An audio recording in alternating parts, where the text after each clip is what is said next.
everyone, Lorraine is here and back with you guys with Marvel's Cloak and Dagger, our stars and showrunner. Hi guys, how you doing? So good. You just came off the signing. What was it like being in the thick of the Comic-Con with everyone screaming at you guys? It's definitely weird for me. Like Joe and Jeff were telling me, like when I first got the role, they were like, it's not really gonna feel real until Comic-Con. Mm-hmm. And you know, the fact that I'm finally here, it feels great.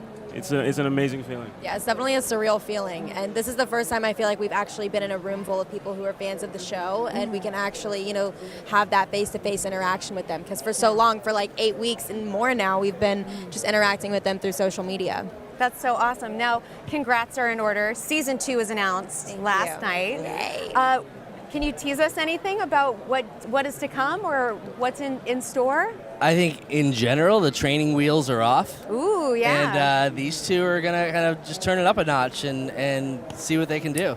Well, and speaking of what you guys can do, you know, you guys seem to be starting to channel, Tandy and Tyrone are channeling their powers in a new way. They're kind of figuring out how to manifest them better and better. How do you each feel your character connects into that? How do they find their powers inside?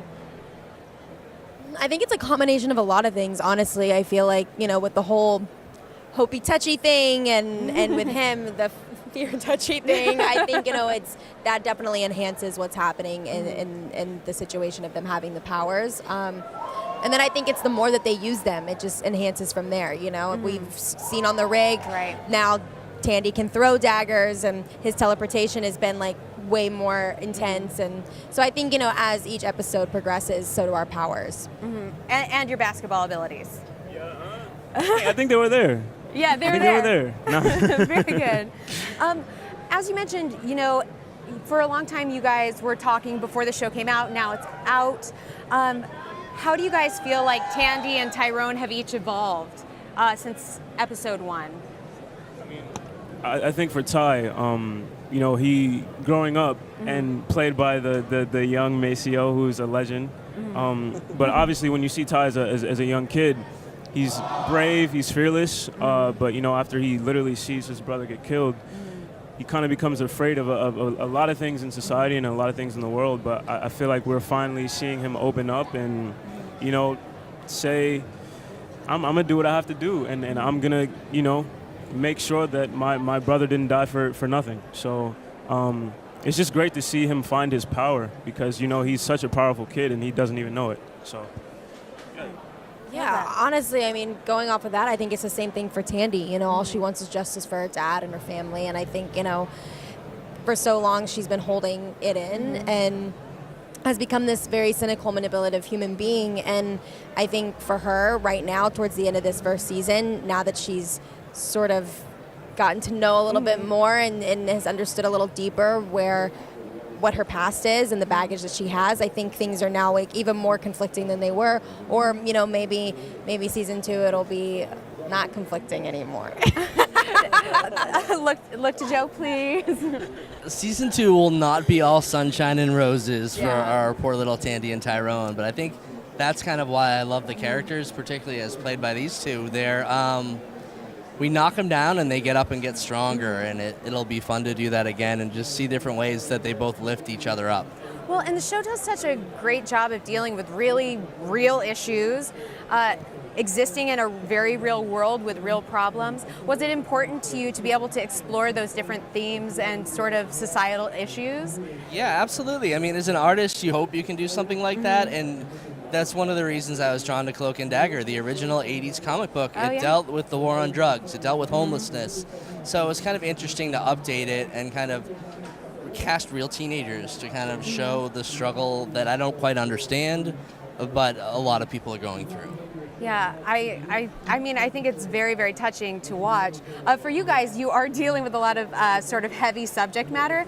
Do you like to try to keep it light on set, or do you have a process to stay in the drama backstage? Yes and no. I think. Or are you just sending each other emojis? Because that's what we talked about last time we chatted. You know what we would do at first? We definitely played a lot of iMessage 8-Ball on set, definitely. Oh, I remember those we times, played the iMessage games a lot. But I think, there was definitely a massive like mutual respect between between us, the other actors, and the crew. A lot of our scenes are very emotional, so in order to be in that headspace, I think there needs to be that sort of space between each other. And so there were some days where Aubrey and I were on complete opposite sides of the set, just to be able to give each other that time in order to get into that headspace. And then there were other days where we were playing 8-ball over iMessage or just being silly and goofy. And I think you need those days. I think you need the boundaries, but also I think it's important to everything in moderation. Everything in moderation is a good way to be. Yeah.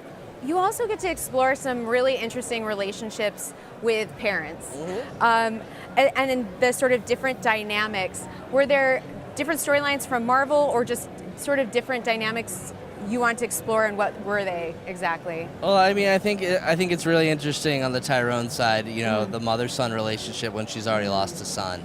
And we get Gloria Rubin to play the mom. Who's amazing. She does an amazing job as being somebody who is not going to let this happen again. So she kind of builds this gilded cage for her son. And then on the Tandy side, you see both sides. I heard once that, like, the hardest time in a woman's life is when she's 16 and when her daughter's 16. And we kind of get to see both sides of that with Tandy and her mom, and Andrea Roth, what she does. These guys just crush these scenes together, and you want to cry. So I think it's, Marvel moms, ever since Aunt May, have been very important. So I feel like this is a great tradition of them.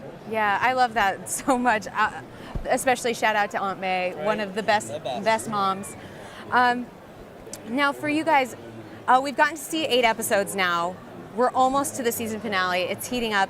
What have been some of your favorite scenes that people have gotten a chance to see, have been your favorite to shoot on set? And there's so many. It's hard to choose from. I feel like towards the end of this season, Aubrey and I finally have a lot of scenes together, and those are always really fun, but also obviously very emotional and physical. I think a lot of the stunts that we've gotten to do have been really fun and exciting, and we've actually gotten to do a lot of our own stunts, which has been nice, because I feel like you actually get to experience like what that feeling is like. And I remember before I learned to throw the daggers, I worked with a magician for like 3 hours to throw cards into a hat, because in one of the previous episodes, that's what Tandy does, and how it basically is indicating her throwing the daggers. So that was really fun for me. I got to sort of experience what that was like, and then watching it, after post, and everything was like perfectly intact and aligned, and everything was just pretty cool.